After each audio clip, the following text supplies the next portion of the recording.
Hello, my name is Stacy Roberts, and I'm an author in Georgia, and I just wanted to share a few of my children's books with you. But first, I want to thank the Georgia Army National Guard's youth program for allowing me to share my stories with you.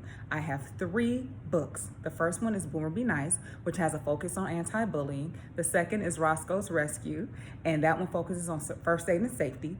And the third is Donut Leads the Team, and that focuses on youth leadership.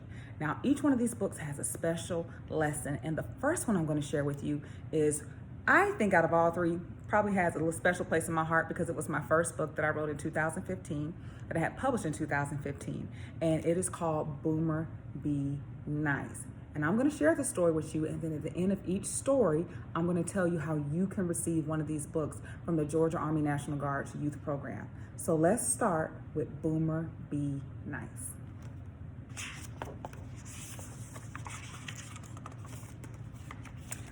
Early one Saturday morning, Boomer Bulldog woke up. He did his chores, he cleaned his room, he did his dishes, he did everything he was supposed to do. And because he did his chores, he said, "Mom, can I go to the neighborhood playground?" And she said, "Yes, but Boomer, you better remember to be nice." Now I want you to look at Boomer's face real close. Let me come close to the camera, real close. Does Boomer look like he's gonna follow instructions? Let's see how his day went at the neighborhood playground. Boomer ran down the street. He was so excited. He looked over the fence of the neighborhood playground and he saw the girls playing jump rope. Charlie was doing something by the tree, and he looked over and saw all his other friends playing.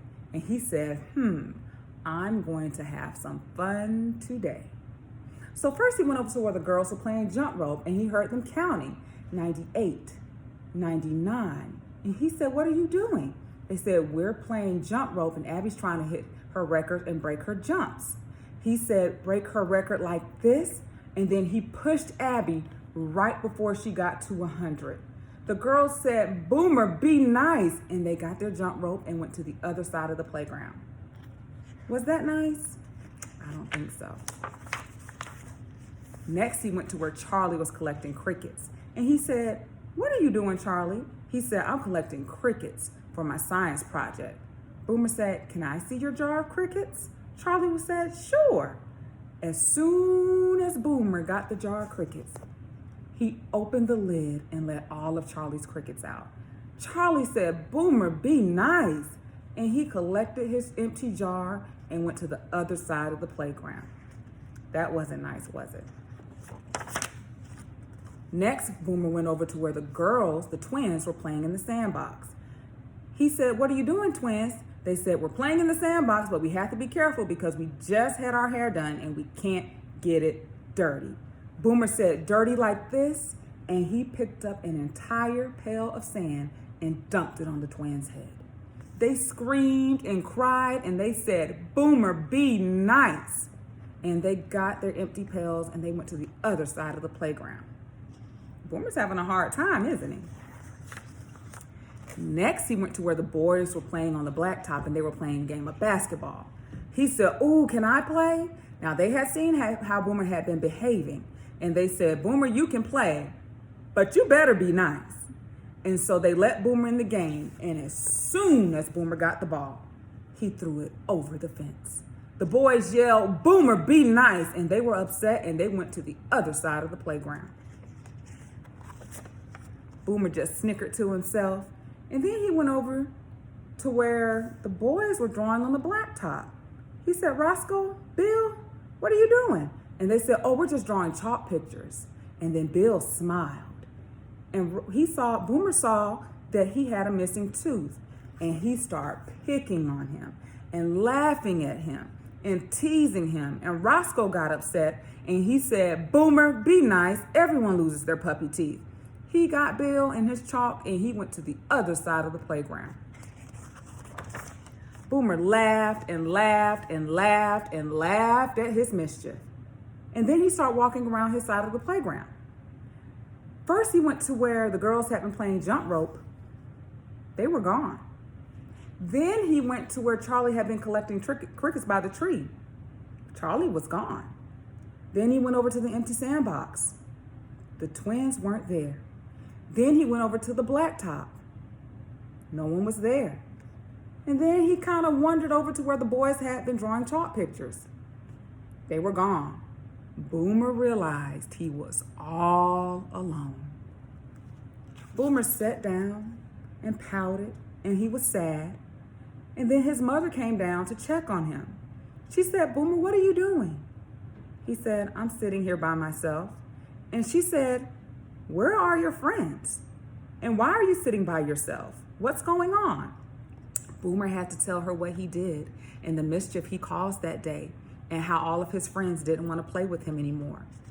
She said, "Boomer, you know, no one wants to be around a bully.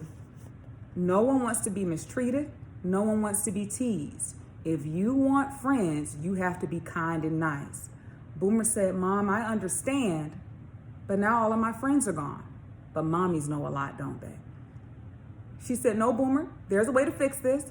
You have to find everyone who you hurt and who you were mean to, and you have to find them and you have to apologize and you have to make it right."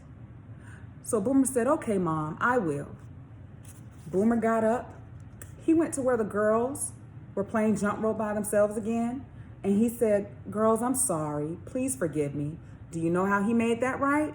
He turned the jump rope so Abby could break her record. Then he went and found Charlie. He said, "Charlie, I'm sorry. Please forgive me." How do you think he made that right? Yep, he helped Charlie collect more crickets. Then he went over to Mimi and Gigi, the twins, and he said, "I'm sorry, twins. Please forgive me." You know how he made that right? He got the sand out of their hair. Then he went over to the boys where they were playing another game of basketball. And he said, "I'm sorry, please forgive me." And he jumped over the fence and went and got their first basketball that they were playing with. Boomer then found Bill and Roscoe in the corner drawing chalk pictures again. And he said, "Bill, Roscoe, I'm sorry, please forgive me." How do you think he made that right? You know what he did? He asked for forgiveness, and you know what the boys did? They let him play. And Boomer decided that he liked going to the neighborhood playground more when he was kind and nice to his friends.